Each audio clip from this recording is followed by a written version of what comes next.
There's a number buried inside Canada's biggest energy announcement: $38.5 billion added to Canada's GDP over 65 years. Not from oil sands, not from tech. From uranium and nuclear power, Canada controls nearly 24% of the world's uranium supply today.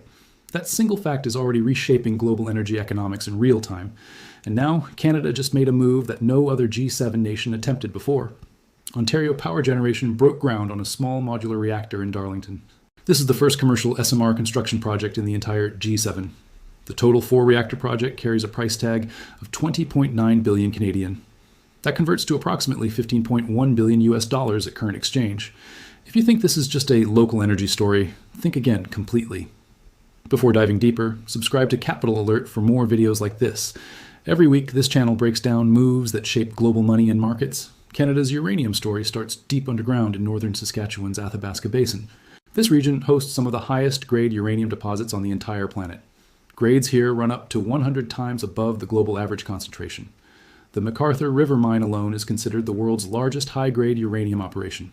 In 2024, Canada produced 14,327 metric tons of uranium total. That output secured Canada's position as the world's second-largest uranium producer overall.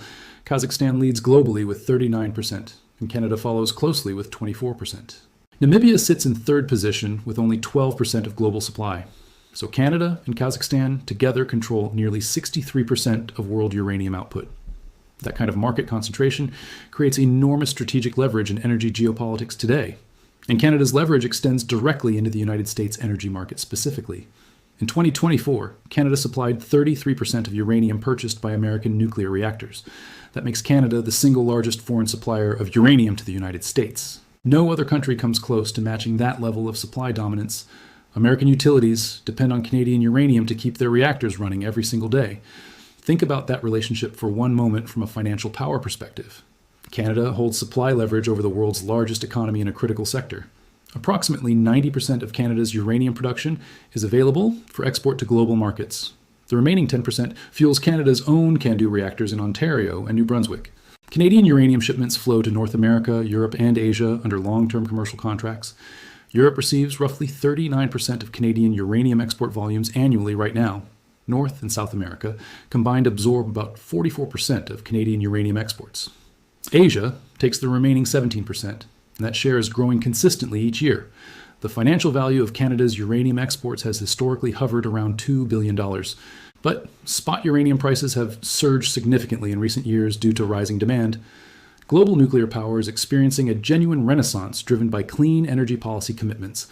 The world's appetite for low-emission baseload power is accelerating faster than anyone predicted. Data centers, artificial intelligence infrastructure, and electrification are all fueling electricity demand explosions. Governments across Europe, Asia, and North America are extending reactor lifetimes and building new ones. That demand surge puts Canada's uranium reserves in an increasingly powerful strategic position globally. Canada's known recoverable uranium resources represent one of the world's most significant long-term deposits. The Athabasca Basin is not running out. It is barely being fully explored yet. New deposits like Arrow and Bow in Saskatchewan hold tens of thousands of additional tons. Arrow alone holds measured resources of approximately 86,000 tons of uranium underground. A 2021 feasibility study put Arrow's capital cost at 1.3 billion Canadian dollars. Projected average annual production from Arrow in its first 5 years would reach 11,000 tons. That would be a massive addition to Canada's already dominant global supply position.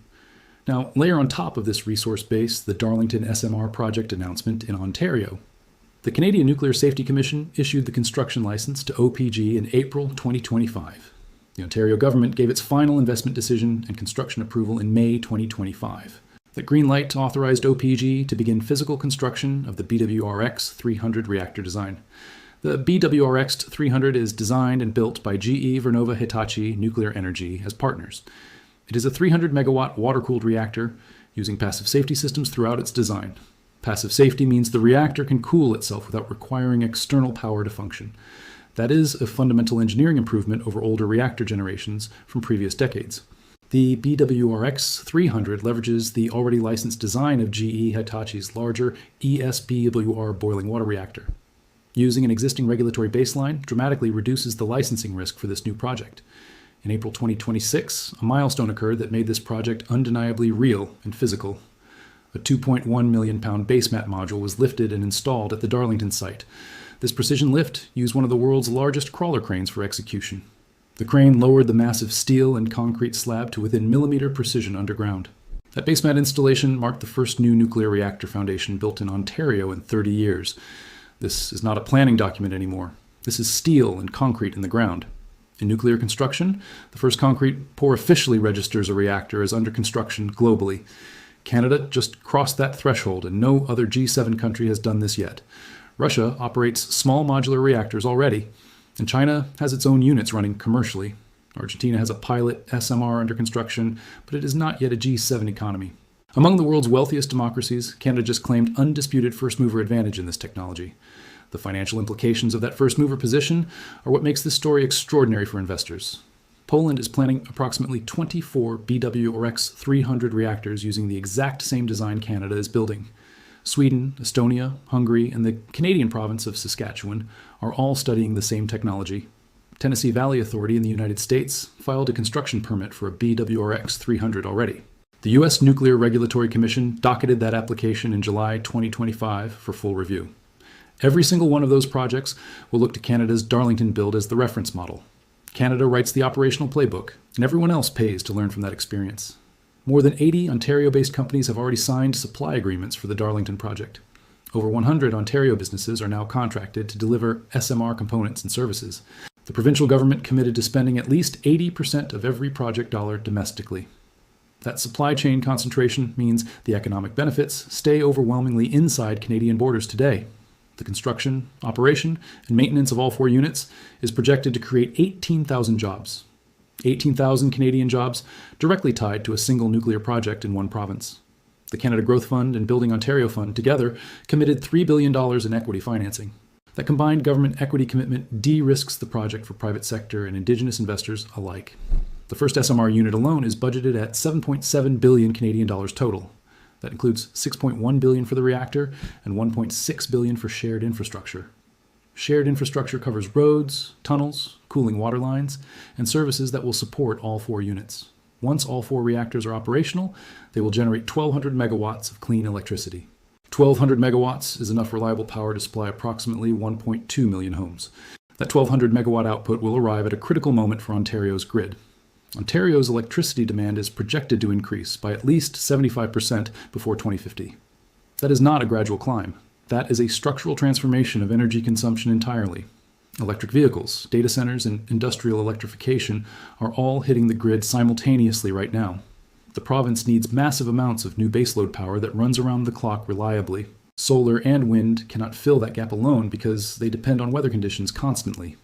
Nuclear fills that gap because it runs at approximately 94% capacity factor consistently year-round. No other clean energy source delivers that level of reliable, uninterrupted baseload generation today.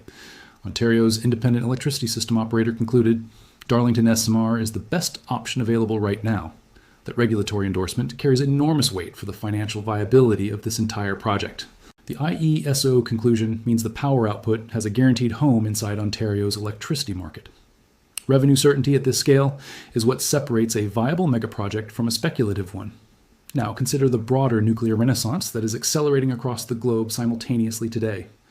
The International Energy Agency projects nuclear capacity must double globally by 2050 for net zero targets. Doubling global nuclear capacity means an enormous surge in demand for uranium fuel worldwide. Canada sits at the intersection of both sides of that equation simultaneously and uniquely. It is both the world's second largest uranium supplier and now the G7's first SMR builder. No other country on the planet occupies that dual strategic position in nuclear energy today. That positioning creates compounding financial advantages that extend well beyond Ontario's electricity grid boundaries. Cameco Corporation is Canada's dominant uranium mining company and one of the world's largest producers. Cameco operates the McArthur River and Cigar Lake mines in Saskatchewan's Athabasca Basin region. McArthur River restarted operations in 2022 after being placed on care and maintenance in 2018. The restart came in direct response to rising uranium prices and strengthening long-term contract demand. Cameco's production recovery helped push Canada's 2024 output to 14,327 metric tons. That figure represented a dramatic recovery from the pandemic low of 3,878 tons in 2020. Canada's uranium output dropped by over 70% in just 4 years during the pandemic period. The recovery since then has been equally dramatic, returning to near record production levels by 2024. Canada's mine output is expected to grow by another 18% between 2024 and 2026 further. That growth trajectory positions Canada to potentially expand its global market share even beyond 24%. The financial stakes inside this uranium market are significant and growing larger every single quarter. Uranium spot prices surged from below $30 per pound in 2020 to over $100. Prices pulled back from those peaks, but remain historically elevated compared to the prior decade. Long-term contract prices have also risen substantially as utilities secure supply years in advance now. Utilities worldwide are signing long-term uranium supply contracts at prices that would have seemed impossible in 2020. That contract pricing environment directly benefits Cameco and Canada's broader uranium mining sector financially. The Darlington SMR project reinforces Canada's nuclear credibility in ways that go beyond domestic energy supply. When Poland signs contracts for 24 BWRX 300 reactors, they need a proven operational reference plant. Darlington will be that reference plant, and Canada will charge accordingly for that knowledge transfer. OPG has explicitly stated that first mover status creates international export opportunities for Ontario companies directly. Those export opportunities extend into project management expertise, supply chain components, and regulatory consulting services. Canada is effectively building a nuclear technology export industry on top of its uranium export industry. That layered economic model creates multiple revenue streams from a single foundational national resource advantage. The tunnel boring machine currently excavating at Darlington was named Harriet Brooks by OPG specifically. Harriet Brooks was Canada's first female nuclear physicist, a pioneer who worked alongside Marie Curie directly. That naming choice signals the cultural weight Canada is placing on this infrastructure moment nationally. This is not just an energy project, it is a statement of national industrial ambition and identity. The Darlington site itself already hosts one of Canada's most significant nuclear generating stations historically. The existing Darlington Nuclear Generating Station began commercial operation with its last unit in 1993. OPG has been successfully refurbishing those existing units to extend their operational life by decades more. The refurbishment project demonstrated OPG's capacity to execute complex nuclear construction on time and on budget. That execution track record was a critical factor in securing government approval for the SMR construction. Investors and governments do not back first-of-kind nuclear projects without proven operational competence behind them. OPG's refurbishment success essentially served as the audition for Canada's most ambitious energy construction project. In March 2026, OPG filed its license to operate application with the Canadian Nuclear Safety Commission officially. Filing the operating license application while still under construction reflects extreme confidence in the project timeline. The target in-service date for the first Darlington SMR unit is currently set for 2030. If that timeline holds, Canada will have an operational commercial SMR before any other G7 nation completes one. The United States, United Kingdom, France, Germany, Italy, and Japan are all watching Darlington right now.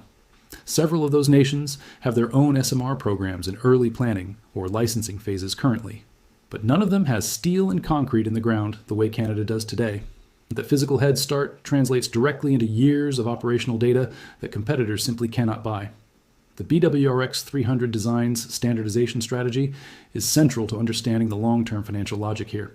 GE Vernova Hitachi designed this reactor to be built repeatedly using factory-produced modular components throughout. Standardization means the cost of each subsequent reactor should decline significantly from the one before it. OPG observed this exact effect during the Darlington refurbishment, shaving 250 days off its second unit. The same learning curve mathematics apply to SMR construction if the build sequence proceeds as planned. By the time Canada builds its third and fourth units, the per unit cost could fall dramatically. That cost reduction dynamic is what makes the SMR economic model genuinely transformative for global energy markets. Lower costs mean more utilities, and more countries can realistically afford to build these reactors independently. And every one of those utilities will want to buy from the country that built the first one. The geopolitical dimension of this story adds another layer that pure energy economics cannot fully capture alone. Canada's relationship with the United States has faced significant trade tensions throughout 2025 and into 2026. Tariff disputes, CUSMA renegotiation uncertainty, and economic nationalism have strained bilateral relations considerably in recent months. But uranium tells a different story about the depth of Canada-US interdependence in critical sectors today. When American nuclear utilities need fuel, 33 cents of every dollar spent on foreign uranium goes to Canada. That supply dependency gives Canada quiet but meaningful leverage in any bilateral negotiation with Washington today. Disrupting uranium supply would be catastrophically counterproductive for American energy security and grid stability simultaneously. This is the kind of structural leverage that trade volumes and tariff lists cannot easily quantify or replace. Canada's uranium leverage over Washington exists completely independent of any political relationship or trade deal. That structural energy dependency is baked into American infrastructure decisions made decades ago already. Reactors take years to build and decades to operate on committed fuel supply contracts today. Switching uranium suppliers mid-contract is not a realistic option for any American utility right now. Canada's supply position is therefore essentially locked in for the foreseeable future, regardless of trade politics. That locked-in demand creates extraordinary revenue stability for Canadian uranium producers over the long term. Now add the SMR export opportunity on top of that already stable uranium revenue foundation. The construction, operation, and maintenance of all 4 Darlington units adds $38.5 billion to GDP. That figure spans 65 years, meaning this single project generates compounding economic value across generations. 18,000 jobs created directly makes Darlington one of Canada's largest single infrastructure employment generators ever. The Canada Growth Fund committed up to $2 billion in equity financing for this project.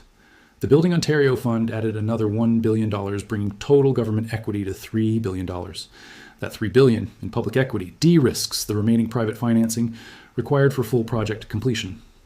Indigenous communities near Darlington are also being offered equity partnership opportunities in this project directly. OPG has described this potential arrangement as a first-of-its-kind partnership in Canadian nuclear energy history. If completed, Indigenous equity in a nuclear generating asset would set a landmark precedent nationally. That precedent matters for social license, regulatory approval, and long-term community relations around the project. Strong community relationships reduce the political risk that has derailed major energy infrastructure projects elsewhere. Social license is increasingly recognized